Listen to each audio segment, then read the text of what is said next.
अगर आप चाहते हैं कि एसएससी जीडी में एक सीट अपनी कंफर्म करना चाहते हैं, यानी कि सिलेक्शन पाना चाहते हैं, तो ये साथियों पूरा मॉडल पेपर आप सभी के लिए बहुत ही इंपॉर्टेंट होगा। यहाँ पर साथियों जैसे अगर बात करें आपकी परीक्षा में 80 प्रश्न पूछे जाएंगे, वैसे ही ठीक और ठीक साथियों 80 प्रश्न यहाँ भी होंगे। सबसे पहले हम लोग 20 प्रश्न हिंदी के करेंगे, उसके बाद 20 प्रश्न सामान्य ज्ञान के होंगे, फिर 20 प्रश्न रीजनिंग के और 20 प्रश्न साथियों मैथ के। तो यहाँ पर जैसा आपका साथियों पेपर आने वाला है, वैसे ही प्रकार के क्वेश्चंस आज इस क्लास में आप लोग देखेंगे। तो अगर आप साथियों चाहते हैं कि एग्जाम को बहुत आसानी से क्रैक करें, तो इन 80 प्रश्नों के जवाब आपके मनोमस्तिष्क में होना चाहिए। चलिए, तो क्लास आपकी शुरू हो चुकी है और पहला प्रश्न आपकी स्क्रीन पर आ चुका है कि अति उपसर्ग से बना शुद्ध शब्द कौन सा है। देखिए, अगर बात करें साथियों अति उपसर्ग के रूप में होना चाहिए। अगर इसकी संधि विच्छेद करें कि अति उपसर्ग के रूप में निकलेगा, नहीं, लेकिन इसकी अगर संधि विच्छेद करते हैं यानी कि अति प्लस रिक्त हो जाएगा और अति क्या होगा साथियों, एक उपसर्ग का काम करेगा। आंसर आपका जाएगा बी के साथ। निम्नलिखित में से आपको बताना है साथियों इसमें से पुल्लिंग शब्द कौन सा है। देखिए, आशा के साथ क्या शब्द आएगा साथियों, कैसी आएगा, तो आशा एक स्त्रीलिंग हो जाएगा। आज्ञा कैसी है, यह भी स्त्रीलिंग हो जाएगा। गरिमा कैसी, ये भी स्त्रीलिंग हो जाएगा। सागर कैसा है, तो सागर आपका क्या हो जाएगा, एक पुल्लिंग शब्द हो जाएगा। आंसर जिनका डी तो बिल्कुल करेक्ट है। शुद्ध वर्तनी का चयन कीजिए साथियों। ये इस शब्द की वर्तनी आपसे बहुत पूछी जाती है। स्पृश्यता कैसे लिखा जाता है, जैसे कि अगर बात करें स्पृश्यता का अंत अनुच्छेद 17 में है, तो उसके जिक्र की अगर बात करें ऐसे जैसे आपको ऑप्शन नंबर सी में लिखा हुआ है, ठीक इस प्रकार से लिखा जाता है। तो जिनका आंसर यहाँ पर सी था तो बिल्कुल करेक्ट था। उदय का साथियों विलोम क्या होता है, तो सूर्य उदय, और क्या होता है, सूर्य अस्त होता है। तो उदय का विलोम यहाँ पर क्या हो जाएगा, अस्त हो जाएगा। और जिन्होंने भी यहाँ पर ऑप्शन नंबर ए का चुनाव किया है तो बिल्कुल करेक्ट है भाई, बहुत बढ़िया, वेरी गुड क्लास। चलिए उसके बाद देखिए अगले नंबर का क्वेश्चन आपकी स्क्रीन पर है। देखिए, निम्नलिखित में से एक शब्द आपको बताना है जो कि तत्सम है। अगर बात करें साथियों सपूत एक तद्भव है, उसके अलावा सरीसृप एक तत्सम शब्द है, और सांकल भी तद्भव है, और सांझ भी तद्भव है। यानी कि इन चारों ऑप्शन में से कौन सा शब्द की अगर बात करें साथियों तत्सम होगा, तो जो ऑप्शन नंबर बी में है सरीसृप। घबराहट की अगर बात करें साथियों, इसमें प्रत्यय क्या होगा बताने की कोशिश करेंगे। तो इसमें प्रत्यय की अगर बात करें तो आहट हो जाएगा। क्या हो जाएगा साथियों, आहट हो जाएगा। आंसर आपका जाएगा ऑप्शन नंबर सी के साथ। साथियों इसी प्रकार के क्वेश्चंस आपसे एग्जाम में आपसे पूछे जाएंगे। और अगर बात करें, अब बहुत ज्यादा समय तो बचा नहीं है साथियों आपके एग्जाम के लिए, तो अब मैं साथियों आपको सिर्फ वही मॉडल पेपर कराऊंगा और उन मॉडल पेपर में सिर्फ वही क्वेश्चंस डालूंगा जो आपसे आपके एग्जाम में पूछे जाएंगे। तो चैनल पर साथियों नए हैं तो चैनल को सब्सक्राइब कर लीजिए, बेल आइकन पर क्लिक कर लीजिए, और डेली साथियों आप ये मॉडल पेपर इस चैनल के माध्यम से देखते हैं। डेली एक मॉडल पेपर मैं आपको देता हूं, और मेरा मानना है साथियों एग्जाम तक अगर आपने ये देख लिया तो कोई दुनिया की ताकत ऐसी नहीं है जो एग्जाम को क्रैक करने से आपको रोक पाए। चलिए, एक मुहावरा देखिए कि अंग अंग ढीला होना, ये एक मुहावरा है। इसका मतलब आपसे साथियों पूछा जा रहा है, जब इंसान बहुत ज्यादा थक जाता है ना, तो क्या कहता है, भाई मेरा तो अंग अंग ढीला हो गया है। इसलिए आंसर आपका किसके साथ जाएगा, डी के साथ जाएगा। निम्नलिखित शब्दों में से तद्भव शब्द का साथियों आपको पहचानना है। बताइए, देखिए जिसका उच्चारण थोड़ा सा आसान होता है ना, वही आपके तद्भव शब्द होते हैं, और जिनका उच्चारण यानी कि जिनको पढ़ने में थोड़ी सी दिक्कत आती है, तो वो आपके क्या होते हैं, तत्सम होते हैं। तो यहाँ पर अगर बात करें, और जिनका हम बहुत ज्यादा इस्तेमाल करते हैं वो भी आपके तद्भव शब्द होते हैं, और जिनका कम इस्तेमाल करते हैं वो आपके तत्सम शब्द होते हैं। अब इसमें से ऐसा कौन सा शब्द है जिसका हम सबसे ज्यादा इस्तेमाल करते हैं, तो प्यासा हम साथियों अक्सर बोलते रहते हैं, लेकिन पाषाण कंकड़ पक्ष नहीं बोलते हैं, या बहुत कम बोलते हैं, बहुत ना के बराबर बोलते हैं। तो कुल मिला के तद्भव शब्द कौन सा होगा, प्यासा एक तद्भव शब्द हो जाएगा, बाकी सारे साथियों तत्सम शब्द हो जाएंगे। कहाँ राजा भोज, कहाँ गंगू तेली, एक लोकोक्ति है और ये आपके एग्जाम में बहुत पूछी जाती है। बताइए, मतलब एक बहुत बड़े बहुत विशिष्ट व्यक्ति की तुलना एक सामान्य व्यक्ति से की जाए, तो यहाँ पर अगर बात करें क्या कहा जा सकता है, कहाँ राजा भोज और कहाँ गंगू तेली। तो यहाँ पर आंसर अगर आपका है साथियों ऑप्शन नंबर ए के साथ, तो बिल्कुल करेक्ट भाई, बहुत बढ़िया, वेरी गुड क्लास। अब उसके बाद देखिए, हमें अनाथ बच्चों की मदद करनी चाहिए। यहाँ पर साथियों एक शब्द है, मैं आपको बता देता हूँ कौन सा शब्द है, उसका आपको विलोम बताना, यानी कि जो अनाथ शब्द यहाँ पर लिखा हो ना, इसका आपको साथ बताना है विलोम क्या होगा। तो अनाथ क्या होता है, जिसके माँ बाप नहीं होते हैं। अब अगर बात करें जिसके माँ बाप होते हैं उसको क्या कहा जाता है, उसको कहा जाता है साथियों सनाथ। क्या कहा जाता है, सनाथ कहा जाता है। तो अनाथ का विलोम अगर आपसे पूछे तो सनाथ बताना, और सनाथ का विलोम अगर आपसे पूछे तो अनाथ बताना, दोनों पॉइंट आपको ध्यान रखना है। उसके बाद देखिए, अनुपम का अगर आपसे पर्यायवाची आपसे पूछा जाए तो क्या होगा साथियों, तो अनुपम का पर्यायवाची तो अद्वितीय होता है। इसलिए राइट आंसर आपका अगर है ऑप्शन नंबर डी के साथ, तो बिल्कुल करेक्ट है। चलिए, उसके बाद देखिए कि निम्नलिखित शब्दों में से वर्तनी की दृष्टि से कौन सा शब्द शुद्ध है, यानी कि शुद्ध शब्द की अगर बात करें कौन सा शब्द अशुद्ध है ये पूछा जा रहा है। देखिए पुष्पांजलि ऐसे ही लिखा जाता है क्या, निरपराध ऐसे लिखा जाता है, भास्कर भी ऐसे लिखा जाता है और उज्जवल भी ऐसे लिखा जाता है। निरपराध की अगर साथियों बात करते हैं तो यहाँ पर आप लोग ध्यान रखेंगे निरपराध कुछ इस प्रकार से लिखा जाता है निरपराध, लेकिन यहाँ पर क्या लिखा हुआ है निरापराध लिखा हुआ है, तो ये आपका गलत हो जाए और गलत होगा तो यही तो हमें पता करना था कौन सा गलत है कौन सा शुद्ध है। तो आंसर आपका अगर है ऑप्शन नंबर बी के साथ तो बिल्कुल करेक्ट है। अमृत का एक पर्यायवाची साथियों नहीं है और वही आपको बताना है कि कौन सा पर्यायवाची नहीं है। देखिए अमृत का पर्यायवाची सुधा होता है, अम्लीय होता है, मधु होता है लेकिन रसाल नहीं होता है। अब अमृत का पर्यायवाची साथियों नहीं है तो यही आपका बिल्कुल करेक्ट आंसर। भाई बहुत बढ़िया, वेरी गुड क्लास। तो चारों विषयों का साथियों आज की इस क्लास में निचोड़ देखेंगे, यानी कि हिंदी की बात करें तो हिंदी के टॉप लेवल के एकदम 20 क्वेश्चंस आप लोग देख रहे हैं, उसके बाद सामान्य ज्ञान के एकदम टॉप लेवल के क्वेश्चंस देखेंगे, फिर मैथ और रीजनिंग को तो मैं ऐसा आपको समझा दूंगा, यानी कि मैं आपको इतना एक्सपर्ट बनाकर भेजूंगा मैथ और रीजनिंग में कि एक सिंगल क्वेश्चन भी आपका साथियों गलत नहीं हो सकता, भले एग्जामिनर कहीं से भी क्वेश्चन डाल दे। तो इस क्लास के साथ साथियों आपको बने रहना है और एंड तक देखना है, क्योंकि अधूरा ज्ञान आप सभी लोग जानते हैं बहुत खतरनाक होता है।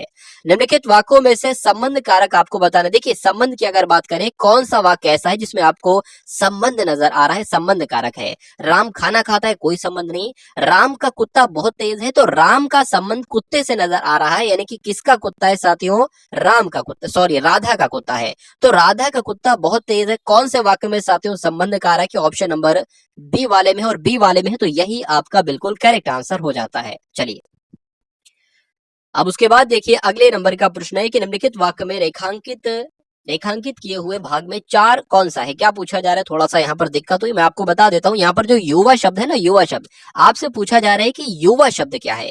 देश भर के युवा अब बेरोजगार नहीं रहेंगे, तो युवा क्या है साथियों, एक क्रिया विशेषण है या एक संज्ञा है या एक सर्वनाम है या क्रिया। देखिए क्रिया विशेषण भी नहीं है और साथियों क्रिया भी नहीं है, ये युवा शब्द क्या है, ये एक संज्ञा है साथियों, इसलिए आंसर आपका अगर था ऑप्शन नंबर बी के साथ तो बिल्कुल करेक्ट था। निम्नलिखित में से स्त्रीलिंग शब्द साथियों कौन सा है, तो स्त्रीलिंग के साथ हमेशा साथियों किसका इस्तेमाल होगा, कैसी का। तो आप ये देखिए कैसी किसके साथ इस्तेमाल हो रहा है बताइए। नेत्र कैसा है, पुल्लिंग हो जाएगा। त्याग कैसा है, पुल्लिंग हो जाएगा। अध्याय कैसा है, पुल्लिंग हो जाएगा। वेदना के साथ कैसा नहीं आएगा, वेदना के साथ कैसी आएगा। और जिनके साथ कैसी आता है वो आपके स्त्रीलिंग शब्द होते हैं, तो जिनका आंसर यहाँ पर ये था तो बिल्कुल करेक्ट था। उसके बाद देखिए कबीर दास, तुलसीदास, सूरदास, ये तीनों कवियों की अगर बात करते हैं तो साथियों ये किस काल के कवि माने जाते हैं, आदि काल के, भक्ति काल के, रिद्धि काल के या आधुनिक काल के। तो यहाँ पर अगर बात करें टॉप लेवल का एकदम क्वेश्चन है साथियों, अपने मनोमस्तिष्क में इस क्वेश्चन को स्टोर कर लेंगे, या तो आपकी शिफ्ट में ये क्वेश्चन आ जाए या आपके मित्र की शिफ्ट में ये क्वेश्चन आ जाए, लेकिन ये क्वेश्चन आपसे पूछा जरूर जाएगा। आपसे ये भी पूछा जा सकता है कि कबीर दास की अगर बात करें किस काल के संत है, कोई सिंगल भी पूछा जा सकता है या तीनों भी आपको दिए जा सकते हैं। तो आप लोग ध्यान रखेंगे कबीर दास, तुलसीदास, सूरदास, जिसमें जिसमें दास है ना वो सब भक्ति करते थे, तो ये सारे के सारे कवि साथियों भक्ति काल के कवि माने जाते हैं। आपको ध्यान रखना है किसका प्रयोग सदैव एक वचन में होता है, अब आपको साथियों बताना है। देखिए अगर बात करें ना यहाँ पर किसका प्रयोग हमेशा एक वचन में होता है, तो जो प्रत्येक शब्द लिखा हुआ है ना इसका हमेशा इस्तेमाल साथियों एक वचन में ही किया जाता है। अगर बात करें यहाँ पर आप लोग दो बातें ध्यान रखेंगे, अगर आपसे कभी पूछा जाए साधु का बहुवचन क्या होगा, तो साधु का बहुवचन भैया साधु ही होता है, पहला पॉइंट आपको ध्यान रखना है। नदी का बहुवचन नदियां हो जाता है और घर का बहुवचन घरों हो जाता है। उसके बाद देखिए कि निम्नलिखित में से कौन सा शब्द क्षणिक का विलोम है, ये आपसे साथियों बहुत पूछा जाता है और बहुत सारे लोग इस प्रश्न का सही जवाब नहीं दे पाते हैं। तो आप लोग ध्यान रखेंगे क्षणिक का आपसे साथियों विलोम पूछा जाए तो शाश्वत आपको बताना है, आंसर आपका बी के साथ जाएगा। उसके बाद देखिए साथियों एक वाक्य यहाँ पर आपके सामने दिया गया है कि यद्यपि वह बीमार था परंतु वह मेला गया। तो यहाँ पर आपको बताने के को कि दिक्कत है, अगर दिक्कत है तो सही वाक्य इसमें से कौन सा होगा। तो यद्यपि वह बीमार था लेकिन वह मेला गया तो गलत लग रहा है, लेकिन नहीं आना चाहिए था। यद्यपि वह बीमार था फिर भी वह मेला गया, ये भी साथियों नहीं। यद्यपि वह बीमार था तदपि वह मेला गया, यहाँ पर देखिए अगर बात करें ना यद्यपि के अकॉर्डिंग लगेगा लेकिन नहीं होगा, यद्यपि के अकॉर्डिंग फिर भी नहीं होता है, यद्यपि के अकॉर्डिंग साथियों तथापि होता है, ये आपको ध्यान रखना है। तो इसके अकॉर्डिंग ये तो लगा होगा ना साथियों, तो सही वाक्य आपका कौन सा होगा, ऑप्शन नंबर सी वाला होगा। क्यों, क्योंकि यद्यपि आया है ना तो हमेशा साथियों यद्यपि के साथ तथापि आएगा। तो आंसर यहाँ पर जिनका ऑप्शन नंबर सी है तो बिल्कुल करेक्ट है। चलिए 20 प्रश्न आपने देखे साथियों हिंदी के। अब 20 प्रश्न एकम आप देखेंगे साथियों सामान्य ज्ञान के एकदम टॉप लेवल के क्वेश्चन यहाँ पर मैं आपको करवाने वाला हूँ। तो पहला क्वेश्चन साथियों सामान्य ज्ञान का आपके स्क्रीन पर है कि सबसे ज्यादा सोने के सिक्के किस काल में चलाए गए। तो आपको ध्यान रखना है साथियों, गुप्त काल की जब हम बात करते हैं तो सबसे ज्यादा सोने के सिक्के चलाए गए। निम्न में से किस मुगल शासक ने, ठीक है, या किस मुगलिया ने जंजीर लगवाई? न्याय की जंजीर यहाँ पर होना चाहिए। तो न्याय की जंजीर तो साथियों किसने लगवाई थी? जहांगीर साहब ने लगवाई थी, इसलिए आंसर आपका बी के साथ जाएगा। हर्षवर्धन के राज कवि साथियों कौन थे? ये आपसे यहाँ पर पूछा जा रहा है। तो बाणभट्टी की अगर आप बात करते हैं साथियों तो ये कौन थे? ये हर्षवर्धन के राज्य कवि थे, आंसर आपका सी के साथ जाएगा। उसके बाद देखिए भारतीय राष्ट्रीय कांग्रेस के कहां पर के आयोजन में जो पूर्ण स्वराज का संकल्प अपनाया गया था? तो आप लोग ध्यान रखेंगे जो कांग्रेस का 1929 में साथियों लाहौर अधिवेशन हुआ था, यहां पर ही साथियों पूर्ण स्वराज का संकल्प अपनाया गया था, आंसर आपका बी के साथ जाएगा। दोहावली, कवितावली, विनय पत्रिका, ये अगर बात करें ये किसकी रचनाएं हैं? कबीरदास, तुलसीदास, सूरदास या साथियों रैदास की? तो आप लोग ध्यान रखेंगे ये तीनों के तीनों किसकी रचनाएं हैं साथियों? तुलसीदास की रचनाएं हैं, आंसर आपका बी के साथ जाएगा। उसके बाद देखिए अद्वैतवाद, बहुत इंपॉर्टेंट क्वेश्चन साथियों। अद्वैतवाद मत के प्रवर्तक कौन थे? ये आपसे पूछा जा रहा है। तो कौन थे साथियों? शंकराचार्य। आप लोग ध्यान रखेंगे क्यों? क्योंकि अद्वैतवाद मत के प्रवर्तक कौन थे? तो शंकराचार्य थे, आंसर आपका जाएगा ए के साथ। साथियों वीडियो को आप सभी लोगों ने अगर लाइक ना किया हो तो वीडियो को आप सभी लोग लाइक कर दीजिए और एक प्यारे से कमेंट के माध्यम से भी बता दीजिए कि क्लास आपको कैसी लग रही है। विश्व का सबसे गहरा गर्त यानी कि मोरियाना ट्रेंच की अगर बात करें, मोरियाना गर्त की अगर बात करें तो ये कौन से महासागर में स्थित है? ये साथियों प्रशांत महासागर में स्थित है, आंसर आपका जाएगा ऑप्शन नंबर ए के साथ। सवाना चारागाह की अगर बात करें या सवाना घास के मैदान की अगर बात करें तो ये कहां पर पाए जाते हैं साथियों? ये तो अफ्रीका में पाए जाते हैं। राइट आंसर अगर आपका है साथियों ऑप्शन नंबर बी के साथ, तो बिल्कुल करेक्ट है। उसके बाद देखिए साथियों अगले नंबर का क्वेश्चन आपके स्क्रीन पर है कि स्वेज नहर की अगर बात करें तो ये किसको किसको साथियों जोड़ती है? तो आप लोग ध्यान रखेंगे एग्जाम में अगर आपसे प्रश्न पूछा जाता है तो भूमध्य सागर और लाल सागर को कौन सी नहर जोड़ती है साथियों? तो स्वेज नहर जोड़ती है, आंसर आपका ए के साथ है, तो बिल्कुल करेक्ट है। राष्ट्रीय कृषि विपणन केंद्र साथियों ये कहां पर स्थित है? तो आप लोग ध्यान रखेंगे राजस्थान में स्थित है, यानी कि राजस्थान के जयपुर में स्थित है, आंसर आपका जाएगा ए के साथ। मिश्रित अर्थव्यवस्था का क्या आशय है? ये अब आपसे यहाँ पर पूछा जा रहा है। तो ग्रामीण तथा शहरी दोनों क्षेत्रों का अस्तित्व होता है क्या मिश्रित अर्थव्यवस्था में? तो नहीं। उसके बाद लिखा हुआ है साथियों क्या निजी क्षेत्र और सार्वजनिक क्षेत्र दोनों क्षेत्रों का अस्तित्व होता है? तो साथियों बिल्कुल सही, यानी कि मिश्रित अर्थव्यवस्था किसे कहा जाता है? मिश्रित अर्थव्यवस्था में साथियों निजी क्षेत्र भी होता है और सार्वजनिक क्षेत्र भी होता है। तो आंसर यहाँ पर आपको ध्यान रखना है, आपका ऑप्शन नंबर बी हो जाएगा। कोई व्यक्ति राष्ट्रपति पद के लिए अधिकतम कितनी बार निर्वाचित हो सकता है? 1 बार, 2 बार, 3 बार, 4 बार, 10 बार, 20 बार? तो इसकी साथियों कोई सीमा नहीं है, जितनी बार हो सकता है तो हो जाएगा साथियों, इसकी कोई सीमा नहीं है कि 1 बार 2 बार इसका उत्तर होगा। तो आंसर आपका, अगर ये प्रश्न आपके स्क्रीन पर आता है कभी भी आपके एग्जाम में, तो कोई सीमा नहीं है, ऐसा उत्तर आप लोग मारेंगे। उसके बाद देखिए भारत में सबसे पहले 2 अक्टूबर 1959 में पंचायती राज व्यवस्था का शुभारंभ किया था, बिल्कुल सही है। तो आपसे ये पूछा जा रहा है साथियों कहां पर इसका शुभारंभ किया गया था, यानी कि जो पंचायती राज व्यवस्था थी इसको कहां पर शुरू किया गया था? तो राजस्थान का एक जिला है नागौर जिसका नाम है, और इसकी शुरुआत कब की गई थी? 2 अक्टूबर 1959 में इसकी शुरुआत की गई थी, आंसर आपका डी के साथ जाएगा। जो राज्यों के राज्यपाल होते हैं इनकी नियुक्ति साथियों किसके द्वारा की जाती है? अब आपसे पूछा जा रहा है, तो आप लोग ध्यान रखेंगे राज्यपाल की नियुक्ति कौन करेंगे भैया? तो राष्ट्रपति करेंगे, ठीक है ना, राष्ट्रपति करेंगे, आंसर आपका जाएगा बी के साथ। चलिए जो संपत्ति का अधिकार होता है ना, तो संपत्ति के अधिकार को किस संविधान संशोधन के द्वारा मौलिक अधिकारों से हटा दिया गया? पहले जो संपत्ति का अधिकार का था ना, ये एक मौलिक अधिकार था, लेकिन संविधान में एक संशोधन किया गया, वो कौन सा संशोधन था ये आपसे पूछा जा रहा है। तो वो साथियों 44वें नंबर का संशोधन था, जिसके तहत साथियों संपत्ति के अधिकार को हटा दिया गया मूल अधिकारों की श्रेणी से। उसके बाद देखिए भारतीय संविधान की 3री अनुसूची का संबंध साथियों किससे है, ये आपसे पूछा जा रहा है। तो अगर आपसे एग्जाम में पूछा जाए कि 3री अनुसूची का संबंध किससे है, तो शपथ एवं प्रतिज्ञान से इसका संबंध है, राइट आंसर आपका जाएगा बी के साथ। डीएनए की अगर बात करें तो इसका काम क्या होता है साथियों? तो डीएनए का काम जो होता है ना साथियों, आनुवंशिक क्रियाओं का संचालन करना इसका काम होता है, मेन काम इसका यही होता है। तो कभी भी आपसे एग्जाम में पूछा जाए कि डीएनए का प्रमुख कार्य क्या है, तो आनुवंशिक क्रियाओं का संचालन करना ही डीएनए का एक प्रमुख कार्य है, आंसर आपका डी के साथ जाएगा। निकट दृष्टि दोष से पीड़ित व्यक्ति के चश्मे चश्मे में कौन सा आपको ध्यान रखना है कि लेंस का इस्तेमाल किया जाता है। तो अगर आपसे पूछा जाए उत्तल, अगर बात करें साथियों, देखिए दूरदृष्टि दोष की अगर बात करें तो आप लोग ध्यान रखेंगे उत्तल लेंस का प्रयोग करेंगे, लेकिन निकट दृष्टि दोष से पीड़ित व्यक्ति में साथियों किसका इस्तेमाल किया जाता है, अवतल लेंस का इस्तेमाल किया जाता है। दोनों ही पॉइंट आप लोग ध्यान रखेंगे। उसके बाद देखिए डायनेमो ऊर्जा का रूपांतरण करता है, यानी कि डायनेमो के द्वारा क्या विद्युत ऊर्जा को यांत्रिक ऊर्जा में बदला जाता है, तो नहीं, यांत्रिक ऊर्जा को विद्युत ऊर्जा में बदला जाता है, तो बिल्कुल सही। यानी कि आप लोग ध्यान रखेंगे साथियों डायनेमो की अगर बात करें तो ये यांत्रिक ऊर्जा को विद्युत ऊर्जा में बदलता है, इसलिए राइट आंसर आपका जाएगा ऑप्शन नंबर बी के साथ। बहुत बढ़िया, वेरी गुड क्लास। तो अब साथियों आप लोग यहाँ पर देखेंगे 20 क्वेश्चंस रीजनिंग के, और बहुत ही साथियों टॉप लेवल के क्वेश्चंस है जो आपके एग्जाम में आने के पूरी साथियों संभावना है। तो पहला प्रश्न आपकी स्क्रीन पर है कि इनमें से कौन सा उत्तर चित्र कार को बस को और वाहन के बीच सही संबंध को दर्शा रहा है। देखिए क्या वाहन ये हो जाएगा, कार ये हो जाएगा, ये हो जाएगा, नहीं, वाहन के अंतर्गत कार और बस आएगी। तो मान लेते हैं साथियों, अगर मान लेते हैं साथियों वाहन आपका ये हो जाएगा, इसके अंतर्गत कार भी आ जाएगी और इसके अंतर्गत बस भी आ जाएगी। तो ऐसा साथियों कौन सा आपको उत्तर चित्र नजर आ रहा है, तो ऑप्शन नंबर बी नजर आ रहा है। तो यही आपका अगर आंसर है तो बिल्कुल करेक्ट है।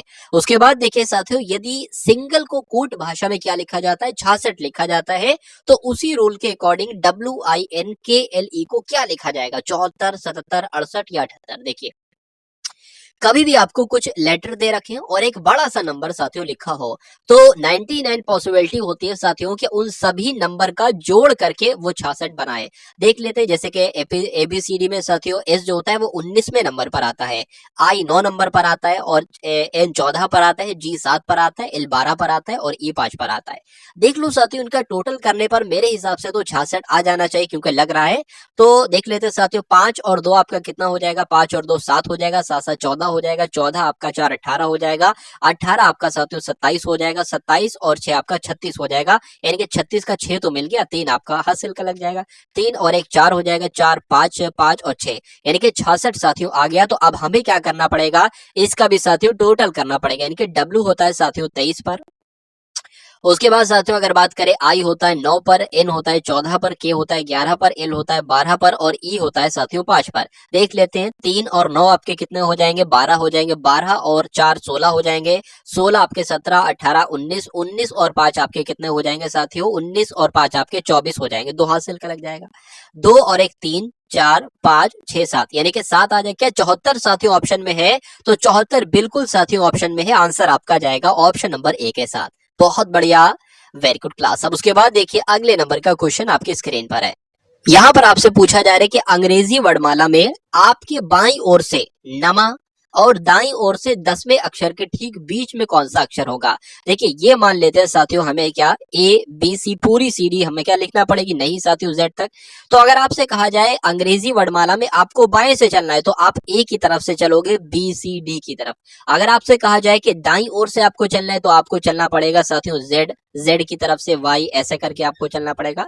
और मैं एक बात आपको बता देता हूँ साथियों, वैसे तो अंग्रेजी वर्णमाला में 26 लेटर होते हैं, लेकिन कभी भी आपसे ये कहा जाए कि दाईं ओर से आपको चलना है, यानी कि Z की तरफ से आपको चलना है, दाईं ओर से 10वां अक्षर क्या होगा, ठीक है ना। तो 10वां अक्षर साथियों क्या हो जाएगा, तो हमें 27 में से घटाना पड़ेगा 10, 26 में से नहीं 27 में से, तभी हम सही उत्तर तक पहुंच पाएंगे। तो यहाँ पर 7 आ जाएगा और 1 आ जाएगा। अगर आपसे कहा जाता कि अंग्रेजी वर्णमाला में दाईं ओर से 12वां अक्षर कौन सा होता, तो 27 में से हम कितना घटाते साथियों, 12 घटाते, और कितना आ जाता साथियों, यहाँ पर 15 आ जाता, ठीक है ना। तो अगर बात करते हैं साथियों, अब बढ़ते हैं हम लोग प्रश्नों की तरफ। तो अंग्रेजी वर्णमाला में आपके बाईं ओर से यानी कि A की तरफ से नमा अक्षर क्या होता है, मान लीजिए साथियों यहाँ पर कहीं नमा अक्षर आ जाता और नमे पर होता है I, ठीक है।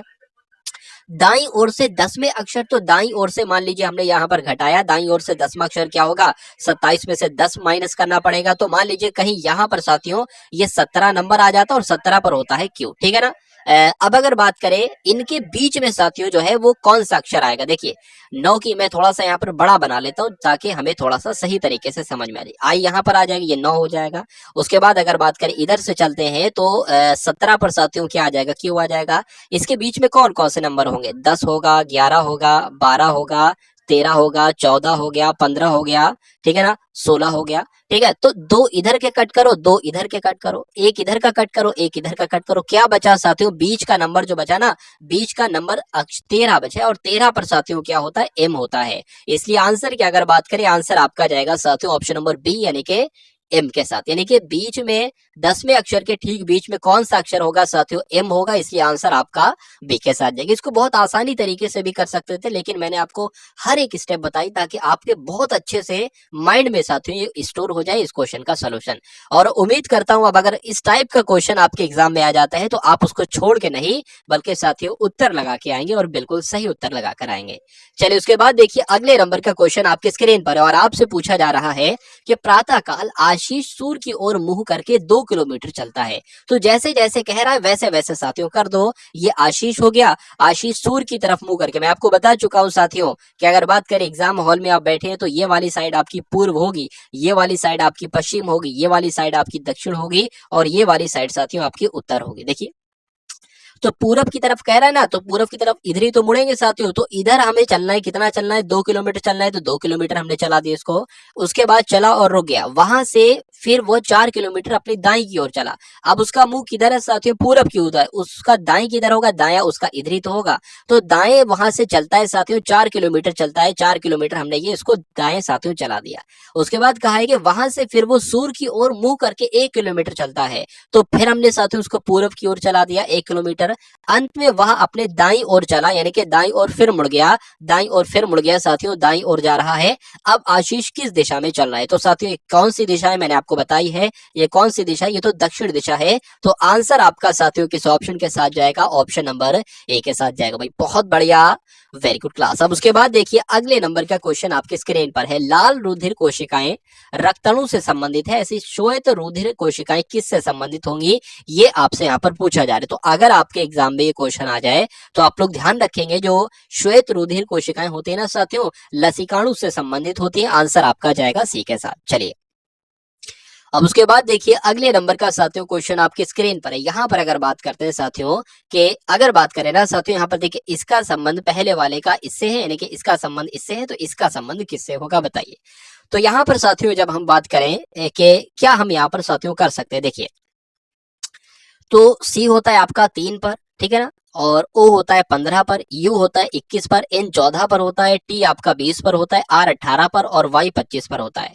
उसी प्रकार अगर बात करें साथियों एफ आपका कितने पर होता है, एफ आपका 6 पर होता है, आर 18 पर होता है, एक्स 24 पर होता है, क्यू 17 पर होता है, डब्ल्यू 23 पर होता है, यू 21 पर होता है, और बी आपका 2 पर होता है। तो कितना बड़ा साथियों, 3 से 6 हो गया, यानी कि 3 बड़ा, फिर 15 से 18 हो गया 3 बड़ा, 21 से 24 हो गया 3 बड़ा। तो कुल मिला के हर जगह साथियों 3 की बढ़ोतरी हो रही है, ये आप लोगों ने इतना देख लिया। तो अब इसमें भी तो साथियों 3 ही तो हमें बढ़ाना है। ई 5 पर होता है साथियों, तो एच 8 पर क्या होता है, एच होता है। एक्स की अगर बात करें साथियों 24 पर होता है, तो 25 26 27 27 पर एक तरीके से ए ही आ जाएगा, ए ही आ जाएगा। तो एच ए कहाँ लिखा है, यहाँ पर यहाँ पर यहाँ पर लिखा है, आंसर नहीं मिला। अब अगर बात करें ए में अगर 3 जोड़ेंगे तो साथियों डी आ जाएगा। अब डी कहाँ पर लिखा है, डी साथियों यहाँ पर ही लिखा है, ठीक है ना। तो आंसर आपका समय बचाने के लिए आंसर आपका क्या होगा, ऑप्शन नंबर डी होगा। अगर आगे चेक करेंगे तो आगे साथियों यही आपको आंसर मिलेगा। उसके बाद देखिए अगले नंबर का क्वेश्चन है कि एक पुलिस कर्मी को अपने परम मित्र के देश विरोधी गतिविधियों में लिप्त होने पर क्या करना चाहिए। अगर एक पुलिस कर्मी को, क्या मान लीजिए आप एक पुलिस कर्मी है, तो आपको अपने आपका कोई परम मित्र है और वो देश विरोधी गतिविधियों में बिजी है, देश विरोधी गतिविधियों में लिप्त है, कर रहा है वो, तो आप उसका क्या करेंगे बताइए। क्या आपका वो दोस्त है तो सुधरने का आप मौका आपको देंगे, उसको समस्या बताकर आप उसको छोड़ देंगे, या कब्जे में लेकर उच्च अधिकारियों को अवगत करा देना चाहिए, ऐसा होगा। देखिए साथियों अगर वो देशद्रोही गतिविधियों में लिप्त है तो कहा जा सकता है कि उसका माइंड उसकी तरफ पूरी तरीके से तत्पर हो गया है देश विरोधी गतिविधियों में, तो सुधरने का मौका तो उसको नहीं देंगे, क्योंकि वो ऐसे नहीं सुधरेगा, इतनी आसानी से नहीं सुधरेगा। तो कब्जे में उसको साथियों लेंगे सबसे पहले, और जो हाई कमांड वाले ऑफिसर्स हैं उनको साथियों अवगत करा देंगे। सबसे पहले उसको एक कहीं कमरे में बंद कर देंगे, उसके बाद साथियों अधिकारियों को इत्तला देंगे और वो आकर अपने गिरफ्त में उसको जकड़ लेगी। तो आंसर यहाँ पर कुल मिला के जिनका ऑप्शन नंबर ए था तो बिल्कुल करेक्ट था। चलिए यदि प्लस का अर्थ साथियों, यहाँ पर प्लस का अर्थ देखिए लिखा नहीं, मैं आपको यहाँ पर बता देता हूँ। प्लस का मतलब क्या है साथियों, प्लस का मतलब है गुणा, तो यहाँ पर साथियों गुणा हो जाएगा। उसके बाद भी दिक्कत, तो मैं आपको यहाँ पर साथियों लिखकर बता देता हूँ। देखिए प्लस का अर्थ क्या है, यानी कि जहां पर प्लस होगा वहां पर आप गुणा लिखेंगे, और जहां पर साथियों माइनस होगा वहां पर आप भाग का निशान लगाएंगे, और जहां पर साथियों गुणा का निशान होगा वहां पर आप माइनस लिखेंगे, और जहां पर साथियों भाग का निशान होगा वहां पर आप प्लस लिखेंगे। तो ये आपको ध्यान रखना है। यानी कि अगर साथियों बात करें ना हम सबसे पहले ये नंबर लिख लेते हैं। 5 हो गया, 8 हो गया, 4 हो गया, 2 हो गया और 9 हो गया। अब यहाँ पर प्लस आया है, प्लस का मतलब क्या है, यानी कि प्लस की जगह पर क्या लिखना है, गुणा लिखना है, तो हमने यहाँ पर गुणा लिख लिया। माइनस का मतलब भाग है, तो साथियों यहाँ पर हमने भाग लिख लिया, और गुणा का मतलब साथियों माइनस है, तो यहाँ पर हमने माइनस लिख लिया, और भाग का मतलब साथियों प्लस है, तो यहाँ पर हमने प्लस लिख लिया। अब इसको कैलकुलेट आपको करना है, आंसर आपका आपके सामने आ जाएगा। तो इसकी जगह पर साथियों क्या आ जाएगा, 2 आ जाएगा।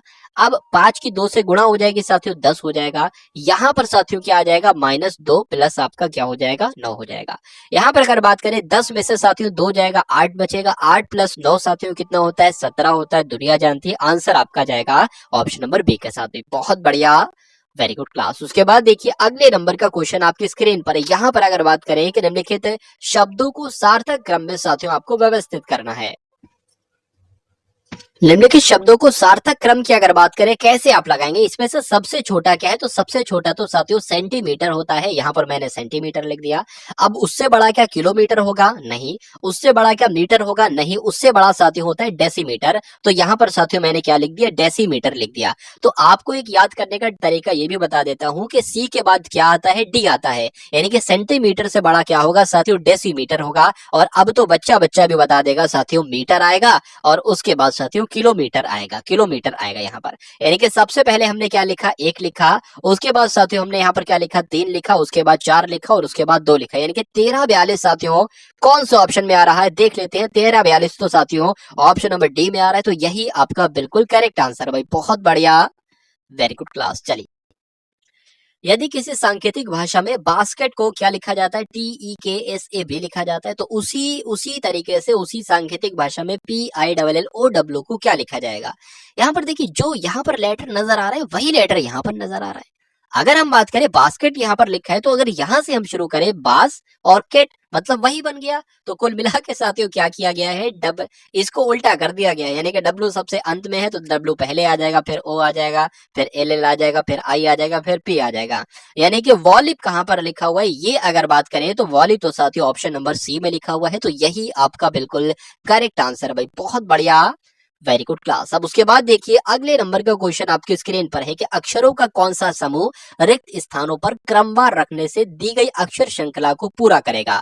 अगर कभी भी साथियों इस टाइप का क्वेश्चन आपके स्क्रीन पर आ जाए, तो आपको साथियों क्या करना है, ये एल है। अगर बात करें ना साथियों, ये क्या है, ये एल है, जैसे कि ये एल है, ठीक है, और तो ये भी साथियों एल है। तो कितने लेटर हैं, काउंट कर लो, 1 2 3 4 5 6 7 8 9 10 11 12 13 14 15 16 17 18। अब जब 18 लेटर होते हैं, तो या तो साथियों 3 के पेयर में जोड़ तोड़ लीजिए, या 6 के पेयर में तोड़ लीजिए, तभी हमारा काम चलेगा। पहले हम 3 के पेयर में जोड़ेंगे, अगर 3 के पेयर में काम हो जाता है, आंसर मिल जाता है तो ठीक, वरना 6 के पेयर में हमें तोड़ना पड़ेगा। तो 1 2 3 हो गया, 1 2 3 ये हो गया, 1 2 3 ये हो गया, 1 2 3 ये हो गया, 1 2 3 ये हो गया। अब देखिए सबके अंत में बी आ रहा है, बी इसके भी अंत में आएगा, बी यहाँ भी आ रहा है, बी यहाँ भी आ रहा है, बी यहाँ भी आ रहा है, बी यहाँ भी आ रहा है। अब सबसे शुरू की अगर बात करें साथियों, यहाँ पर एल आया, ठीक है ना, तो यहाँ पर भी एल आना चाहिए, यहाँ पर भी एल आना चाहिए। अच्छा यहाँ पर टी आ गया, तो यहाँ पर एल आया है, और यहाँ पर कैसे टी आ सकता है, तो ये 3 वाला हमारा फ्लॉप हो जाएगा। अब हम 6 वाले की तरफ साथियों बढ़ेंगे, तो 6 वाले की तरफ बढ़ेंगे तो देख लेते साथियों, ये एल है, ध्यान रखिएगा। 1 2 3 4 5 6, 6 हो गया। 1 2 3 4 5 6, 6 हो गया। 1 2 3 4 5 6, ठीक है ना।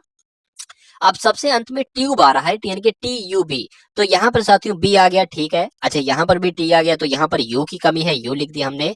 यहाँ पर भी ट्यूब आना चाहिए, यानी कि यू भी तो है, हमें सिर्फ टी लिखना पड़ेगा। ट्यूब ट्यूब ट्यूब, सब में ट्यूब ट्यूब आ गया। अब शुरू में क्या है, LU है, तो यहाँ पर L है, U नहीं है, तो U हमने लिख दिया। L यहाँ पर U है, L नहीं है, तो L हमने लिख दिया। उसके बाद साथियों भर गया क्या, देखिए LUBTU है, LU, अब यहाँ पर B आ जाएगा, BTU है, LUBTU है, यानी कि इसमें भी और इसमें भी सब सेम बन गया, यानी कि 6 वाला फॉर्मूला हमारा काम आ गया। तो हमने पेन से क्या क्या लिखा है वो एक बार देख लीजिए। L लिखा है हमने, U लिखा है, टी लिखा है और फिर से एल लिखा है और फिर से यू लिखा है और फिर से बी लिखा है। तो ये साथियों कौन से ऑप्शन में नजर आ रहा है? अगर बात करें साथियों एल यू, एल तो यहाँ पर साथियों कहीं पर है ही नहीं क्या? देख लेते हैं साथियों हम लोग एक बार। अच्छा, ये हमने यहाँ पर का एल क्यू जोड़ लिया। हाँ, ये तो प्रिंटेड था, बस वो गलत हो गया था, तो इसको कट कर दीजिए। अब यूटी देखिए साथियों, यूटी कहाँ पर है? यूटी साथियों यहाँ पर है, UT L U B, L U B. आपका आंसर जो जाएगा वो ऑप्शन नंबर डी के साथ जाएगा। कथन साथियों क्या कहता है? कथन में लिखा हुआ है सभी कौवे काले होते हैं और वस्तुएं सुंदर होती हैं। निष्कर्ष क्या है? कुछ कौवे सुंदर हैं और कुछ सुंदर वस्तुएं काली। ये साथियों जो कुछ काली लिखा है, कुछ काली यहाँ पर नहीं लिखा है। मैं आपको बता देता हूँ साथियों, ये लिखा हुआ है यहाँ पर, ठीक है ना? ये यहाँ पर लिखा हुआ है, मैं यहाँ पर शुरू में लिखा हुआ है ये कुछ काली, ठीक है, कुछ काली, ठीक है। अब हम लोग साथियों बढ़ते हैं कथन की तरफ एक बार फिर से। लिखा हुआ है सभी कौवे काले हैं, तो यहाँ पर साथियों हमने क्या बना लिए? यहाँ पर हमने साथियों कौवे बना लिए और कहा जा रहा है कि सभी कौवे कैसे हैं साथियों? सभी कौवे काले हैं। तो सभी कौवे ये कैसे हो गए साथियों? काले हो गए। उसके बाद लिखा हुआ है कुछ काली वस्तुएं सुंदर हैं, तो यहाँ पर हमने लिख लिया कुछ काली वस्तुएं साथियों क्या लिख लिया हमने? सुंदर है लिख लिया, ठीक है, मान लीजिए, ठीक है ना? इस प्रकार से हमने लिख लिया कुछ काली वस्तुएं, कुछ काली वस्तुएं, मान लीजिए ये क्या हो जाएंगी साथियों? ये काली वस्तुएं हो गई, ठीक है, ये काली वस्तुएं हो गई। और कहा जा रहा है साथियों कुछ काली वस्तुएं क्या है साथियों? सुंदर है। तो कुछ काली वस्तुएं क्या हो गई साथियों? सुंदर हो गई। अब पढ़िए, निष्कर्ष को पढ़िए और देखिए कौन सा सही है कौन सा गलत है। लिखा हुआ है साथियों कौवे, कुछ कौवे सुंदर हैं, कुछ कौवे सुंदर। अरे भैया कौवे जो है ना वो काले हैं, कौवे सुंदर नहीं है, तो ये आपका गलत हो जाएगा। उसके बाद लिखा है कुछ सुंदर वस्तुएं काली होती हैं, कुछ सुंदर वस्तुएं, मान लेते इतनी सुंदर वस्तुएं साथियों काली होती हैं, तो ये आपका बिल्कुल सही लग रहा है साथियों, तो ये आपका सही है, तो यही आपका राइट हो जाएगा। यानी कि केवल दो निष्कर्ष जो है वो सही है। ऐसा कहां पर लिखा हुआ है साथियों? ऐसा आपका ऑप्शन नंबर सी में लिखा हुआ है। उसके बाद देखिए अगले नंबर का प्रश्न है, नीचे एक ही पासे के तीन प्रारूपों को दर्शाया गया है, इस पासे में अंक चार के विपरीत फलक पर कौन सा है? ये आपसे इतना पूछा जा रहा है। देखिए चार एक तो कहां पर लिखा है साथियों? चार यहाँ पर लिखा है, और कहीं पर क्या लिखा है? चार और कहीं पर नहीं लिखा है मेरे हिसाब से। अच्छा, यहाँ पर अगर बात करें सेम फलक, यानी कि ये फलक है और ये फलक, फलक सेम है और नंबर भी साथियों सेम है, तो इसी से ही आप उत्तर निकाल सकते हो। देखिए फलक सेम है, ठीक है ना? और अगर बात करें तीन अभी यहाँ है और तीन अभी यहाँ पर हो गए, यानी कि इस पासे को, इस वाले पासे को कैसे घुमाया गया है? इस वाले पासे को साथियों ऐसे करके ऐसे घुमाया गया है, तभी तो ये तीन नंबर यहाँ से करके इधर आ गया है। और जाहिर सी बात है साथियों जब तीन नंबर यहाँ से उठ के इधर आया है तो 6 नंबर साथियों यहाँ पर होगा और 6 नंबर आपके अब सामने आ गया है। तो कहा जा सकता है साथियों 4 का विपरीत क्या होगा साथियों? 4 का विपरीत 6 होगा। थोड़ा सा ध्यान लगा के वीडियो को पॉज करके आप समझेंगे ना तो समझ जाएंगे साथियों, 4 का विपरीत 6 हो जाएगा, आंसर आपका एक के साथ जाएगा। अब उसके बाद देखिए नेक्स्ट नंबर का क्वेश्चन आपके स्क्रीन पर है, देखिए और बताइए राइट आंसर आपका क्या होगा। चलिए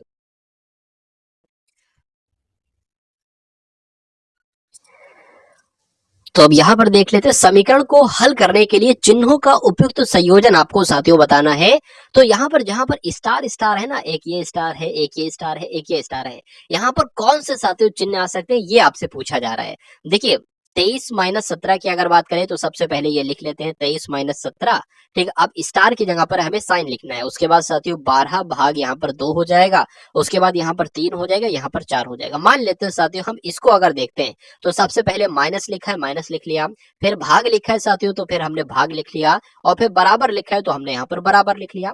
अब 23 में से 17 जाएगा, 6 बचेगा, माइनस लिखा, माइनस लिख लिया। 12 की भाग 2 से होगी साथियों, कितना बचे? 6 आ जाएगा, और भाग लगाए, भाग यहाँ पर साथियों 3 हो जाएगा, ठीक है।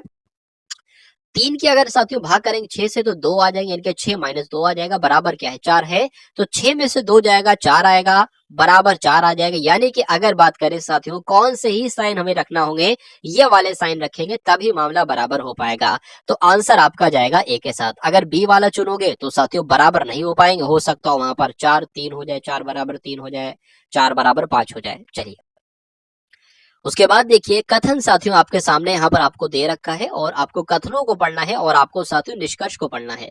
लिखा हुआ है अशिक्षित लोगों का समाज में अन्य लोगों द्वारा शोषण किया जाता है। शोषण साथियों क्या होता है, जैसे कि मान लीजिए कोई मजदूर है, वो नॉर्मली 8 घंटे अगर काम कर रहा है, जितने पैसों में 8 घंटे काम करता है उतने ही पैसों में अगर उससे 10 घंटे काम करवाया जा रहा है तो वो उसका शोषण कहलाएगा 2 घंटे का। तो जो अशिक्षित लोग होते हैं, शिक्षित नहीं जो होते हैं लोग, उनका समाज में और लोगों के द्वारा शोषण किया जाता है, ऐसा कथन कह रहा है। तो लोग केवल अशिक्षित लोगों का लाभ उठाते हैं या अशिक्षित लोगों का शोषण करते हैं, तो ऐसा नहीं है साथियों। निष्कर्ष में कहीं भी अगर केवल लग जाए तो वो निष्कर्ष साथियों गलत कहलाया जाता है। उसके बाद लिखा हुआ है साथियों यहाँ पर कि शिक्षित लोग समाज में अशिक्षित व्यक्तियों का शोषण करते हैं। तो यहाँ पर ऐसी भी कोई बात नहीं कही गई है कि जो शिक्षित लोग होते हैं वही अशिक्षित व्यक्तियों का शोषण करते हैं, तो ये भी साथियों गलत हो जाएगा। तो कहा जा सकता है साथियों ना तो निष्कर्ष 1 और ना ही 2 सही है, तो राइट आंसर आपका जाएगा सी के साथ। चलिए उसके बाद देखिए अब दी गई आकृति में कितने त्रिभुज हैं आपसे यहाँ पर पूछा जा रहा है, बताइए। देखिए त्रिभुजों की अगर बात करें तो एक आपका साथियों ये त्रिभुज निकलेगा, एक आपका ये त्रिभुज हो गया, दूसरा त्रिभुज आपका निकलेगा साथियों ये वाला, दूसरा त्रिभुज आपका ये निकल गया, और तीसरे त्रिभुज की अगर बात करें तीसरा आपका ये त्रिभुज निकल गया, ठीक है ना। और चौथा आपका साथियों ये त्रिभुज निकलेगा, चौथा आपका ये त्रिभुज निकल गया, चौथा। पांचवे की अगर बात करें ये वाला पांचवा आपका हो गया, पांचवा त्रिभुज ये हो गया, छठा त्रिभुज साथियों आपका ये वाला हो गया। तो कितने त्रिभुज हो गए साथियों, 6 त्रिभुज हो गए। सातवां त्रिभुज कहाँ निकलेगा, सातवां त्रिभुज साथियों आप लोग देख पा रहे होंगे, ये आपका सातवां निकलेगा। मैं देख लेता हूं साथियों, हाँ ये आपका क्या हो गया साथियों, सातवां त्रिभुज हो गया। तो जाहिर सी बात है आठवां ये हो जाएगा। अब आठवां त्रिभुज ये हो गया साथियों, 8 त्रिभुज हो चुके हैं। अब देखिए 8 और 1, एक ये हो गया यानी कि 9, ये 9 हो गए, ठीक है ना। अब जब ऐसे ये निकल सकते हैं तो ये ऐसे भी निकल सकते हैं, और ऐसे निकल सकते हैं तो ये साथियों ऐसे भी निकल सकते हैं। 4 ये हो गए, 4 ये निकलेंगे। ये 8 और 4 साथियों कितने त्रिभुज हो जाएंगे, कुल मिला के साथियों 12 त्रिभुज हो जाएंगे। इसलिए आंसर आपका जाएगा ऑप्शन नंबर सी के साथ। भाई बहुत बढ़िया, वेरी गुड क्लास। अब उसके बाद देखिए नेक्स्ट नंबर का क्वेश्चन आपकी स्क्रीन पर। यहाँ पर अगर बात करते हैं कि अगर बात करें A B C D E F यानी कि 6 लोग हैं। कितने लोग हैं साथियों, 6 लोग हैं। हम लोग यहाँ पर लिख लेते हैं 6 लोग हैं, ठीक है भाई। 6 लोग यहाँ पर हो गए, तो हम बना लेते हैं साथियों 1 2, उसके बाद साथियों यहाँ पर 3 4 और 5 और आपके 6। यहाँ पर ऐसे 6 लोग हो जाएंगे। एक दूसरा वाला भी हमें बनाना होगा, क्यों बनाना होगा वो मैं साथियों अभी आपको बताऊंगा। कभी भी अगर साथियों सिटिंग अरेंजमेंट का क्वेश्चन आ जाए तो ऐसे करके 2 बना लो जल्दी जल्दी में। A B C D E F केंद्र की ओर मुंह करके बैठे। पहली बात आपको ध्यान रखना है, एक वृत्त में बैठे, ठीक है। एफ और बी के बीच में कौन बैठा है, डी बैठा है। तो डी मान लीजिए हमने यहाँ बैठा लिया, और एफ हमने यहाँ पर मान लिया, और साथियों बी हमने यहाँ पर मान लिया। यानी कि डी जो है ना, ये डी ये एफ और बी के बीच में बैठा है, तो एफ और बी के बीच में बैठा लिया। अब इसमें यह नहीं कहा गया कि डी के दाईं और बी को ही बैठाना है। क्या पता यहाँ पर एफ आ जाता, यहाँ पर बी आ जाता, तो एक हम ऐसे ही बना लेंगे साथियों। वहां पर हम एफ मान लेंगे इधर को, और इधर को बी मान लेंगे। क्या पता साथियों कौन सा सही हो। उसके बाद लिखा है ए जो है ना, ए ये डी के दाईं और दूसरा है। डी कहां पर है, डी के दाएं दूसरा हो जाएगा 1 2, यानी कि जो आपका ए बनेगा ना, ए ये आपके डी के दाएं दूसरा बनेगा। तो दाएं की तरफ दूसरा हमने बना लिया। और लिखा है और ई के बाएं दूसरा है, यानी कि जो साथियों ए है ना, ए ये डी के तो दाएं दूसरा बनेगा और ई के बाएं दूसरा बनेगा। ई कहां पर है साथियों, ई कहां पर, ई हमें मजबूरन में यहीं पर रखना पड़ेगी। तो ई के बाएं साथियों दूसरा हो जाएगा ए, ठीक है। इतनी बात आपको समझ में आ गई। उसके बाद देखिए कि डी की ओर से किसका मुंह, यानी कि डी की ओर से क्या लिखा हुआ है साथियों, यहाँ पर डी की ओर किसका मुंह है। तो डी की ओर डी का मुंह ये है, यानी कि यहाँ पर कौन सा लेटर आएगा। अब देख लीजिए ए से लेकर एफ तक थे, तो यहाँ पर ए भी आ गया, बी भी आ गया, सी नहीं आया। सी नहीं आया तो सी ही साथियों यहाँ पर बैठेगा। इसलिए आंसर आपका जाएगा ऑप्शन नंबर डी के साथ, यानी कि डी की ओर किसका मुंह होगा, तो सी का मुंह होगा। आंसर आपका जाएगा डी के साथ। चलिए उसके बाद सी के साथ, यानी कि डी ऑप्शन में ही है, ऑप्शन नंबर सी। चलिए साथियों यहाँ पर अगर बात करें इनमें से कौन सा नंबर साथियों सबसे अलग है, आपसे पूछा जाएगा कि निम्नलिखित में से कौन सा विकल्प बिल्कुल विषम है, सबसे भिन्न है, सबसे अलग है। तो देखिए इन नंबरों की अगर बात करें 341, 512, 126, 214, ये सब मुझे साथियों किसी ना किसी नंबर के घन लग रहे हैं, यानी कि क्यूब लग रहे हैं। जैसे कि यहाँ पर अगर 341 की जगह साथियों 343 होता ना, तो ये साथियों आप लोग ध्यान रखेंगे ये 7 का क्यूब बन जाता। अगर बात करें 512 की जगह 510 की जगह साथियों अगर 512 होता ना, तो ये 8 का क्यूब बन जाता। यहाँ पर साथियों 126 लिखा हो, अगर 125 होता ना, तो ये साथियों 5 का क्यूब बन जाता है। यहाँ पर 214 लिखा है, 200 साथियों 16 लिखा होता ना, तो ये 6 का साथियों यहाँ पर क्यूब बन जाता। अब यहाँ पर आप देखिए, मतलब 7 का क्यूब है और कितना माइनस है साथियों, 2 माइनस है। उसके बाद देखिए 8 का क्यूब है, कितना माइनस है साथियों, 2 माइनस है। 6 का क्यूब है, कितना माइनस साथियों, 2 माइनस है। लेकिन ये 5 का क्यूब है, कितना माइनस है, सिर्फ 1 माइनस है। तो इसमें 2 माइनस, इसमें 2 माइनस साथियों, इसमें 2 माइनस, लेकिन इसमें साथियों सिर्फ 1 ही माइनस है। तो सबसे अलग इसमें से कौन सा है, ऑप्शन नंबर सी वाला सबसे अलग है, सबसे विषम है। तो यही आपका बिल्कुल करेक्ट आंसर हो जाता है। अब उसके बाद देखिए अगले नंबर का क्वेश्चन है साथियों, NEM, QRP, MAL और RUQ, यानी कि इसमें भी आपको बताना है कि सबसे विषम कौन सा है, सबसे अलग कौन सा है, सबसे भिन्न कौन सा है, ये आपसे पूछा जा रहा है। तो यहाँ पर ध्यान से देखेंगे साथियों, एक यहाँ पर भी वॉवेल आया है, एक यहाँ पर भी वॉवेल आया है, और एक यहाँ पर भी साथियों वॉवेल आया है, लेकिन यहाँ पर कोई वॉवेल नहीं है। तो सबसे अलग क्या होगा, ऑप्शन नंबर बी वाला होगा, और यही आपका बिल्कुल करेक्ट आंसर है। उसके बाद देखिए साथियों कि निम्नलिखित में से वह शब्द आपको चुनना है साथियों कि जो अक्षरों का प्रयोग करके नहीं बनाया जा सकता। तो कौन सा नहीं बनाया जा सकता, कमेंट बनाया जा सकता है क्या, COMM है, बिल्कुल है साथियों, COMM हो जाएगा, E भी हो जाएगा, N भी हो जाएगा, D भी हो जाएगा। तो ऑप्शन नंबर ए वाला तो बनाया जा सकता है। MEN बनाया जा सकता है, तो MEN ये भी बनाया जा सकता है। उसके बाद देखिए COMMENT, तो COMMEN भी है, TARY, तो T आपका ये हो गया, A ये हो गया, R कहाँ है, R ये हो गया, Y देखिए Y यहाँ पर नहीं है, यानी कि कहा जा सकता है साथियों ये वाले अक्षर नहीं बनाए जा सकते इनकी मदद से। तो यही आपका राइट आंसर है। तो अब साथियों यहाँ पर आप लोग देखेंगे मैथ के क्वेश्चंस। आपने अभी तक साथियों रीजनिंग के 20 क्वेश्चंस देखे, अब आपको यहाँ पर साथियों मैथ के क्वेश्चंस देखेंगे और शून्य से चलेंगे साथियों, शिखर तक चलेंगे। चलिए उसके बाद यहाँ पर अगर बात करें, सबसे पहला क्वेश्चन साथियों थोड़ा सा आसान है। यहाँ पर अगर बात करें 6, 5, 0, 12, 8 का औसत आपको बताना है। तो औसत के लिए साथियों कितने नंबर है वो नीचे लिख लेंगे। टोटल 5 नंबर है, 1 2 3 4 5 नंबर है। इन सबका टोटल साथियों कितना है, 12, 8, 20 हो जाएगा। 20 आपका 5 25 हो जाएगा, और एक आपका 31 हो जाएगा। 25 और 6 आपका 31 हो जाएगा। इसको कट कर लीजिए, औसत आपका निकल आएगा।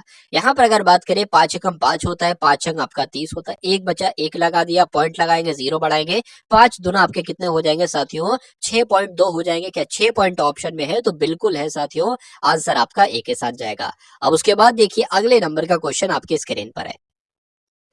प्रश्न साथियों यहाँ पर लिखा हुआ है कि सप्ताह के प्रथम 4 दिन इनका तापमान औसत कितना है, तो 38.6 डिग्री है। यानी कि सप्ताह के प्रथम 4 दिन कौन से होते हैं साथियों, एक तो संडे आपका हो जाएगा, मंडे हो जाएगा, ट्यूसडे हो जाएगा और वेडनेसडे हो जाएगा। संडे हो जाएगा और आपका क्या हो जाएगा, यहाँ पर मैं लिख देता हूँ, एक सेकंड देखिए। सप्ताह के 4 दिन है ना साथियों, तो सप्ताह के 4 दिन यहाँ पर लिख लिए, और संडे हो जाएगा साथियों, मंडे हो जाएगा, उसके बाद ट्यूसडे हो जाएगा, उसके बाद साथियों वेडनेसडे हो जाएगा। यानी कि इनका साथियों जो औसत आ रहा है वो कितना आ रहा है, 38.6 डिग्री सेल्सियस आ रहा है। अगर बात करें साथियों जब इनका औसत आ रहा है तो इनका योग कितना होगा, यानी कि टोटल मिला के अगर बात करें संडे मंडे ट्यूसडे वेडनेसडे को टोटल मिला के इन सब का टोटल तापमान कितना बैठेगा, तो इसकी और इसकी साथियों गुणा हमें करा लेना चाहिए। पॉइंट लगा है, अभी हम पॉइंट को भूल जाएंगे साथियों 1 मिनट के लिए। यहाँ पर अगर बात करें 6 चौक आपका 24 हो जाएगा, 4 अट्ठे 32, 33 और 34 हो जाएंगे, 4 3 12 और साथियों यहाँ पर 15 हो जाएंगे। यानी कि साथियों 1 नंबर के बाद पॉइंट था, अब 1 नंबर के बाद पॉइंट लगा लेंगे। यानी कि इन सब का साथियों जो आपका योग निकल कर आएगा वो 154.4 डिग्री सेल्सियस निकल कर आएगा। ठीक है ना। तो पहली बात तो आपको ये ध्यान रखना है कि संडे मंडे ट्यूसडे वेडनेसडे का कुल तापमान कितना था, तो 154 डिग्री सेल्सियस था। अब उसके बाद साथियों देख लीजिए अंतिम 4 दिन का औसत कितना है। तो अंतिम 4 दिन के औसत की अगर बात करें तो अंतिम 4 दिन साथियों कौन से होते हैं, सैटरडे आपका हो जाएगा, फ्राइडे हो जाएगा साथियों, उसके अलावा थर्सडे हो जाएगा, ठीक है, और साथियों क्या हो जाएगा, वेडनेसडे हो जाएगा। यानी कि ये सप्ताह के अंतिम 4 दिन हो जाएंगे, और इनका औसत कितना हो जाएगा, 4 से यहाँ पर साथियों भाग कराना पड़ेगा, और इनका औसत जो दे रखा है वो 40.3% दे रखा है, 40.3 डिग्री सेल्सियस दे रखा है।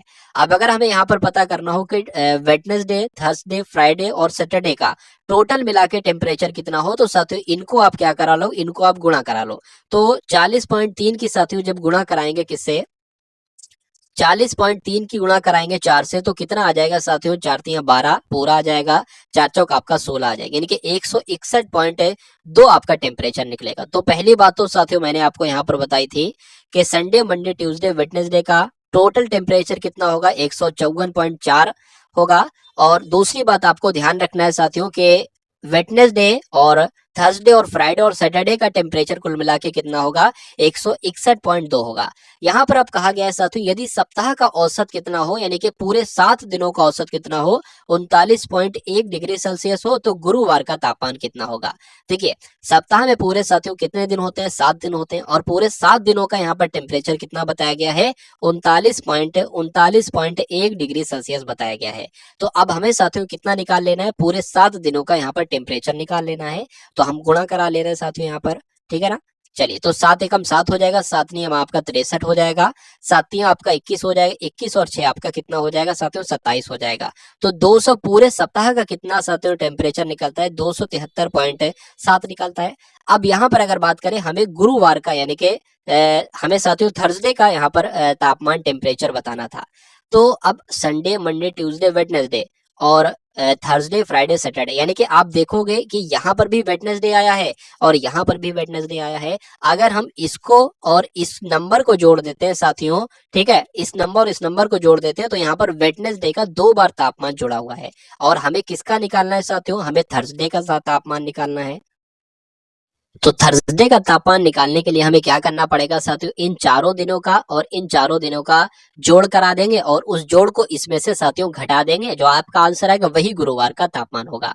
तो देख लेते हैं साथियों, इनको अगर जोड़ कराएं तो 154.4 और 161 पॉइंट साथियों 2, इनको सबसे पहले जोड़ लो। तो यहाँ पर 6 आ गया, यहाँ पर 5 आ गया, 11 और यहाँ पर 3 आ गया। अब इसमें से साथियों किसको घटाओ, 273.7 को घटा दो, यानी कि साथियों अगर बात करें 315.6 में से किसको घटाना है, 273.7 को घटाना है। 16 में से 7 जाएगा साथियों 9 बचेगा, 4 में से 3 जाएगा 1 बचेगा, और 30 में से साथियों क्या हो जाएगा, ये तो 4 हो गया, ये 31 में से 27 जाएगा साथियों, कितना बचेगा, 4 बचेगा।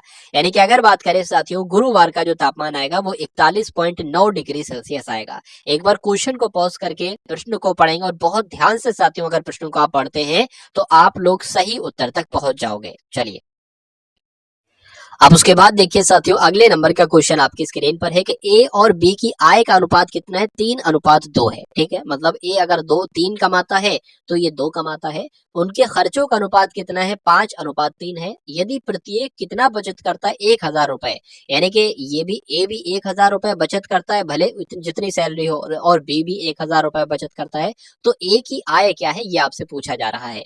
देखिए यहाँ पर अगर बात करें साथियों ए की, ठीक है, आप लोग देख सकते हैं, मैं आपको बता देता हूँ 3x, और ए और बी की आय कितनी है, ए की आय है साथियों 3x और बी की आय कितनी है, 2x यहाँ पर है। अब सबसे पहले एक बात यहाँ पर देखिए, मान लीजिए अगर कोई किसी की आय 10 है और इंसान उसमें से 2 रुपए जो है ना वो 2 रुपए बचा लेता है, तो जाहिर सी बात है यहाँ पर उसका क्या निकलेगा साथियों, यहाँ पर उसका खर्च निकलेगा। तो ऑटोमेटिक साथियों खर्च उसका 8 रुपए आ जाएगा। 10 रुपए उसकी आय है, 2 रुपए उसकी बचत है, तो खर्च कितना होगा, 8 होगा। ऐसे ही साथियों 3x अगर उसकी आय है और उसकी बचत कितनी यहाँ पर लिखी है, बचत अगर उसकी साथियों 1,000 है, तो जाहिर सी बात है उसका खर्च कितना है, यहाँ पर दे रखा है खर्च ए का 5 है और बी का 3 है, तो 5 ये हो जाएगा इसका। अच्छा इसकी 1,000 बचत है ना, तो इसकी भी 1,000 बचत है, क्योंकि यहाँ पर लिखा है प्रत्येक 1,000 बचाता है। तो इसके ये कितना, इसका खर्च का अनुपात क्या हो जाएगा, 5:3 हो जाएगा। अब आपको इसको कैलकुलेट करना है और जो भी आपको x बराबर आए वो देखना है, और फिर a की आय पूछी गई है ना, तो a की आय तो 3x है, तो 3x का मान निकाल देना, इतना आपको करना है। यहाँ पर तो साथियों ये कट गया, कोई दिक्कत नहीं, यहाँ पर फिर से इसको लिख लेते हैं। क्या लिखा था साथियों, 3x/2x, और बचत कितनी करता है, 1,000 की बचत करता है, तो 1,000 यहाँ पर लिख लेंगे। और जब 1,000 की बचत करता है तो कितने रुपए उसके खर्च होंगे साथियों, 5/3 यहाँ पर आ जाएगा। इसकी गुणा कर लीजिए, 3 के 3 से करेंगे तो 3x हो जाएगा, यहाँ पर 3,000 हो जाएगा साथियों। 5 की 2 से करेंगे तो 10x हो जाएगा यहाँ पर, और यहाँ पर साथियों आपका 5000 आ जाएगा। ठीक है ना। अगर बात करें यहाँ पर साथियों 10x लिखा हुआ है, 9x उधर है, प्लस का है, इधर आएगा साथियों माइनस का हो जाएगा। ठीक है। अगर बात करते हैं साथियों ये इसकी अगर बात करें ना तो देखिए अब यहाँ पर साथियों क्या हुआ है, अब ये प्लस का आ जाएगा। ठीक है। और ये जब प्लस का आ जाएगा, ये इसका साइन बदलेगा, इसका नहीं बदलेगा। ये जब प्लस का आ जाएगा साथियों तो इसको प्लस का लिख लेंगे, और ये 3000 माइनस का जैसे है वो माइनस का ही रहेगा। तो 10x में से 9x जाएगा, 1x बचेगा। 5000 में से 3000 जाएगा साथियों, 2000 बचेगा। तो x की वैल्यू साथियों आ गई है 2000। और अब आपसे पूछी जा रही है कि a की आय क्या है। a की आय तो भैया 3x थी, यानी कि 3x आपसे पूछा जा रहा है। x की वैल्यू जो है वो निकल कर आई है 2000। तो जाहिर सी बात है साथियों 3 गुणा 2000 कितना हो जाएगा साथियों, 6000 हो जाएगा। तो 6000 क्या है, ये एक ही साथियों आय निकल कर आएगी। आंसर आपका जाएगा सी के साथ। उसके बाद देखिए यदि किसी संख्या का घन किया जाए तो निम्नलिखित में से कौन से अंक इकाई स्थान पर हो सकते हैं। मान लीजिए अगर साथियों 1 का हमें घन करना हो तो इकाई स्थान पर 1 आएगा। 2 का हमें घन करना हो तो इकाई स्थान पर 8 आएगा। 3 का अगर हमें साथियों घन करना हो तो क्या आएगा, 3 3 9 9 3 27, इकाई स्थान पर क्या आएगा साथियों 7 आएगा। 4 का अगर हमें घन करना हो, क्यूब करना हो तो 64 आएगा, इकाई स्थान पर 4 आएगा। यानी कि कहा जा सकता है साथियों 0 में से 9 तक कोई भी संख्या आ सकती है अगर किसी भी संख्या का घन करोगे। तो आंसर जिनका सी था तो बिल्कुल करेक्ट था। चलिए उसके बाद देखिए 3 अंकों की छोटी से छोटी संख्या वो कौन सी होगी जो 4 8 16 से पूरी तरीके से विभाजित हो जाए। क्या वो साथियों 111 हो सकती है, तो ऐसे ही बता दूंगा नहीं हो सकती है। क्या वो 112 होती है, देख लेते हैं साथियों। 112 क्या है, 4 से पूरी तरीके से कटेगी नहीं कटेगी। 4 एकम 4, 4 दूना 8 आपका हो जाएगा। 4 एकम 4, 4 दूना 8 हो जाएगा। 3 बचेगा 32 हो जाएगा। 4 8 32 हो जाएगा। तो ये 4 से तो कट रही है। 8 से देख लेते हैं साथियों कटेगी, तो आपका 8 एकम 8 हो जाएगा। 3 चला जाएगा, 8 चौक आपका 32, ये भी 8 से भी कट जाएगी। क्या साथियों 16 से कट जाएगी। तो यहाँ पर अगर बात करें 16 पंजे 80, 16 छंग 96, 16 सत्ते 112 होते हैं साथियों, 16 से भी कट जाएगी। तो चारों ऑप्शन में से सबसे बड़ी संख्या ये थी, और ये साथियों 4 8 16 से सभी से साथियों विभाजित हो जाती है। अब उसके बाद देखिए कि 4/8 लिखा हुआ है और भाग का निशान लगा हुआ है साथियों। उसके बाद 1/2 माइनस 1/3 गुणा 4/8 है।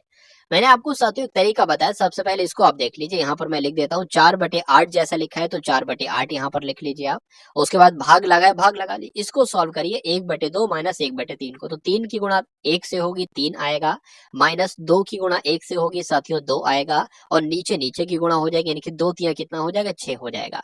यानी कि 3 में से 2 जाएगा तो 1/6 आएगा। यानी कि इस पूरे की जगह हम क्या लिख सकते हैं, 1/6 लिख सकते हैं, और गुणा क्या आ जाएगा आपका 4/6 आ जाएगा। इतना बात आपको समझ में आ गई होगी। अगर कभी भी आपको ये भाग का निशान दिखे तो साथियों इस भाग के निशान को गुणा में बदल लीजिए, और जब गुणा में बदलोगे तो एक शर्त ये है कि जो ये लिखे ना इसको उलट पुलट कर लो, यानी कि 1/6 लिखे हैं तो 6 बटे इसको 1 कर लो। प्रश्न आपके लिए सॉल्यूशन करना साथियों आसान हो जाएगा।